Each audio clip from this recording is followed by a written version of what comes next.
ಇಲ್ಲ, thank you so much. First of all ನೀವೆಲ್ಲರೂ ಬಂದಿದ್ದಕ್ಕೆ, ವಿಶ್ ಮಾಡೋದಕ್ಕೆ ಥ್ಯಾಂಕ್ ಯು ಸೋ ಮಚ್. ನಿಮ್ಮ ಮೂಲಕ ಎಷ್ಟೊಂದು ಜನ ತಾಯಂದಿರ ಆಶೀರ್ವಾದ ಆಗಿರ್ಬೋದು, ಎಷ್ಟೊಂದು ಜನ ಮಕ್ಕಳು ನೋಡುವಂಥ ಒಂದು ಅವಕಾಶ ಸಿಕ್ಕಿದೆ ಅಂದರೆ ಮಾಧ್ಯಮದ ಮೂಲಕ. ಸೊ ನಿಮ್ಮಗಳಿಗೆ ಥ್ಯಾಂಕ್ಸ್ ಹೇಳೋದಕ್ಕೆ ಇಷ್ಟಪಡ್ತೀನಿ.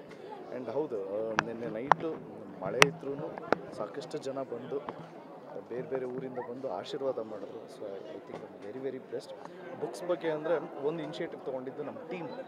ಇದು ನನ್ನ ಐಡಿಯಾ ಅಂತೂ ಅಲ್ಲ, ಅಷ್ಟು ಮೆಚೋರ್ಡಾಗಿ ಯೋಚನೆ ಮಾಡಿದ್ದು ನಮ್ಮ ಜೊತೆಗಿರೋರು, ನಮ್ಮ ಇಲ್ಲಿಯವರಾಗಿರ್ಬೋದು, ಅಶ್ವಿನ್ ಆಗಿರ್ಬೋದು, ಇವತ್ತು ಸೆಂದಿಲ್,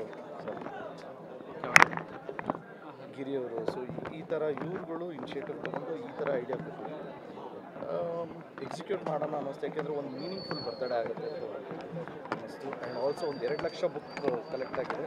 ಎಕ್ಸ್ಪೆಕ್ಟ್ ಮಾಡಿರಲಿಲ್ಲ ನಾನು, ಒಂದು 50,000 ಆಗ್ಬೋದು ಅಂದ್ಕೊಂಡಿದ್ದೆ. ಸೊ 2 ಲಕ್ಷ ಬುಕ್ಸ್ ಆಗಿದೆ. ಸೊ ಇಟ್ ಮೀನ್ಸ್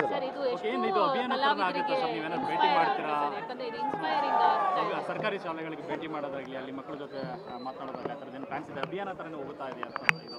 ಯಾಕಂದರೆ 2 ಲಕ್ಷ ಬುಕ್ ಕಲೆಕ್ಷನ್ ಆಗಿದೆ. ಇಲ್ಲ, ಹಂಗೆ ಪ್ಲ್ಯಾನ್ ಮಾಡಿರೋದು ಕೂಡ ತುಂಬ ಸರ್ಕಾರಿ ಶಾಲೆಗಳಿಗೆ ಮತ್ತು ನಮ್ಮ ಉತ್ತರ ಕರ್ನಾಟಕದಲ್ಲಿ ಹಂಚಬೇಕು ಅನ್ನೋದು ಒಂದು ಪ್ಲಾನಿಂಗ್ ಇದೆ. ಸೊ ಅದನ್ನು ಎಕ್ಸಿಕ್ಯೂಟ್ ಮಾಡೇ ಮಾಡ್ತೀವಿ. ಸರ್, ಒಬ್ಬ ಸ್ಟಾರ್ ಆಗಿ ಸಿನಿಮಾದಲ್ಲಿ ಪಾತ್ರಗಳ ಮುಖಾಂತರ ಮೆಸೇಜ್ ಕೊಡ್ತಾ ಇರ್ತೀರಿ. ಬಟ್ ಒಬ್ಬ ರಿಯಲ್ ಲೈಫಲ್ಲಿ ಈ ರೀತಿ ಒಂದು ಕ್ಯಾರಿ ಮಾಡುವಂಥದ್ದು ಎಷ್ಟು ಜವಾಬ್ದಾರಿ ಇರುತ್ತೆ ಒಬ್ಬ ಸ್ಟಾರ್ಗೆ? ಯಾಕಂದರೆ ನೀವೇನೇ ಮಾಡಿದ್ರು ಅದನ್ನು ಫಾಲೋ ಮಾಡ್ತಾರೆ ಅಭಿಮಾನಿಗಳು. ಹಾಗಾಗಿ ಇದು ನನ್ನ ಓನ್ ಐಡಿಯಾ ಅಲ್ಲ, ಯಾಕೆಂದರೆ ಕ್ರೆಡಿಟ್ ನಾವು ಬೇರೆಯವ್ರು ಮಾಡಿದ್ದು ನಾನು ತಗೊಬರ್ತೇನೆ. ಸೊ ಜೊತೆಗಿರೋರ ಐಡಿಯಾ ಇದು. ಸೊ ಎಲ್ಲ ಕ್ರೆಡಿಟ್ಸ್ ಅವ್ರಿಗೆ ಹೋಗುತ್ತೆ. ಅದೇ ಎಲ್ಲದಕ್ಕಿಂತ ಹೆಚ್ಚಾಗಿ ಒಂದು ಒಳ್ಳೇದಾಗ್ತಾ ಇದೆ ಅಂದರೆ ಖುಷಿ ಆಗುತ್ತೆ.